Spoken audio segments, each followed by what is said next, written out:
antso ho anao. Fikiro ny fitiavana sy ny rariny. Fikiro ny rariny sy ny fitiavana.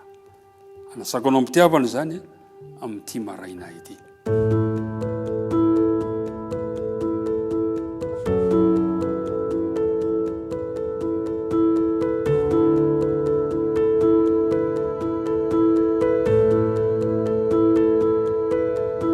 Dia atolotra mandrakariva ho antsika ny fifampiarabana satria zay moa ny antsika rehefa miona dia mifampiaraba. Ko amin'ny anaran'ny Tompo ilay tia antsika no ifampiarabana amin'ity maraina ity. Ka ny fahasoavany ampy-mizara ny fiadanana ne dia nenika ny fo mampanantsika sy ny tokatrano zay misy antsika tsiraray avy. Andeha iaraka ivavaka isika raha andinika izao tendikata soratra masina izao. Andriamanitra be fitiavanao, misaotra anao zahay fa tsy landritra.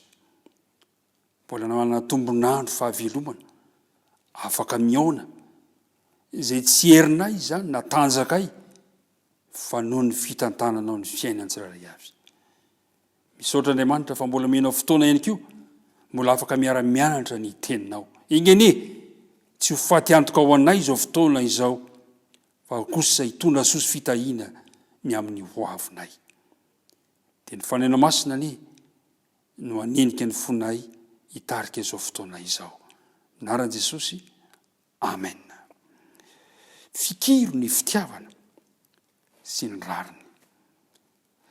Everina angamba ry mpiara-midinika namana isany fa rariny sy hitsiny zany teny zany satria ilay Andriamanitra hiarahantsika ka Andriamanitra fitiavany. Ary Andriamanitra zay tsy mampisaraka ny rariny sy ny hitsiny. Ary rariny loatra Andriamanitra raha toka mba miantso antsika ihany koa hoe mba fikiro koa zany fitiavana sy fahamarinana izany. Ny soratra masina dia mampianatra antsika mandrakariva fa Jehovah Andriamanitsika ihany no Andriamanitra.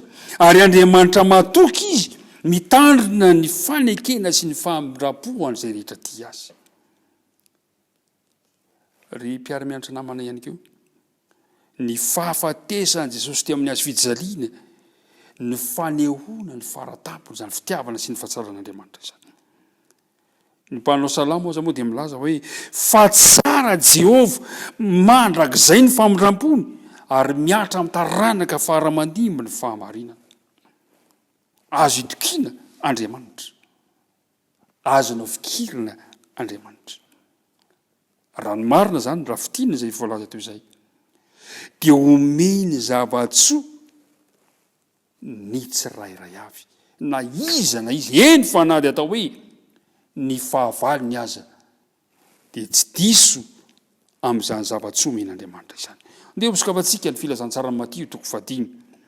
Filazantsara Matio toko 5 ka ho vakiantsika eo amin'ny 7:7 sy ny 7:7 ka hatramin'ny 7:7. Zao no voalaza ny teny. Efa rena rehefa voalaza hoe tiava ny namanao, fa izao kosa ilaza aminareo hoe tiava ny fahavalonareo ary mivavaha ho an'izay manenjika anareo. Mba ho tonga zanaky ny rainareo izay ny an-danitra ianareo, fa izy mampiposaka ny masoandrony amin'ny ratsy fanahy sy ny tsara fanahy, ary mampilatsaka ny ranonorana amin'ny marina sy ny tsy marina. Fa raha izay tianareo ihany no tianareo, ina ny valim-piti azonareo, moana dia ny mpamory hetra aza tsy mamanao izany koa fa, ary na ny rahalahinareo ihany no arabainareo, ina no ataonareo mihoatra noho ny sasany. Moana dia ny jentilisa aza tsy mamanao toy izany koa fa, koa amin'izany aoka ho tanteraka ianareo toy ny fahatanterahan'ny rainareo izay any an-danitra. Mananatra ny soratra masina. Tandremo, tsy izay tianareo ihany ny tiavinareo. Tonga lafatra ry mpiara-midinika amiko ny fitiavan'Andriamanitra. Tadio ty teny ty. Tsy tonga lafatra ny fitiavana izay tsy tia afa-tsy izay tia azy ihany. Tsy tonga lafatra ny fitiavana amin'izay tsy tia afa-tsy izay tia azy ihany. Tinambarana dia izao. Mila tia na dia izay mankalaza azy ny kristianina tahaka an'Andriamanitra. favalin'Andriamanitra isika kanefa dia tiany ianao, tiany aho, itiany zay le hoe fa toy izao ny tiavan'Andriamanitra izao tontolo izao nomeny ny zanalay tokana mba tsy very zay rehetra mino azy fa anana ny fiainana mandrakizay. Eo amin'Andriamanitra dia miaona ny rariny sy ny fahamarinana ary famindrampo, ary dia mianjo antsika ihany kio Andriamanitra, mianjo antsika ten'Andriamanitra manao hoe fikiro ny fitiavana, fikiro ny rariny.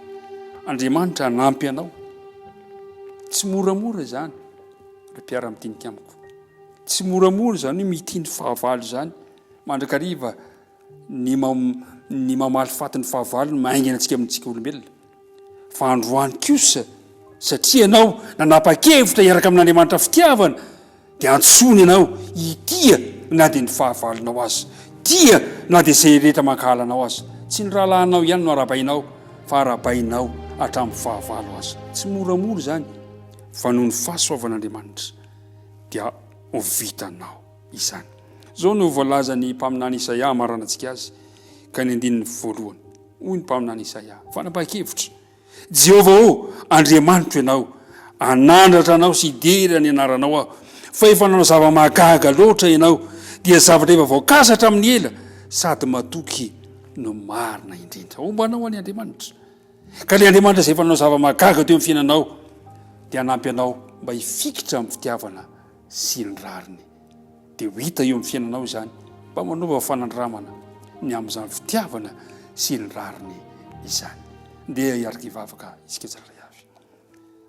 Rainay eo izay any an-danitra, misaotra anao izahay fa na dia izao aza ny toerana misy anay, na dia tsy mendrika aza dia mbola atsonao hifikitra ilay fitiavana sy ny rariny, ary aneo izany no fanandramana izany eo amin'ny fotoana izay mbola havelomanay. Andriamanitra, tarivo amin'ny alala fanehoana izahay mba hitia tahaka ny fitiavanao, handeha tahaka izay nandehananao, dia mitahihany keo izao mpiara-mitinika amiko izao fa nivavaka tononona sainatahana noho ny amin'ny anaran'i Jesosy.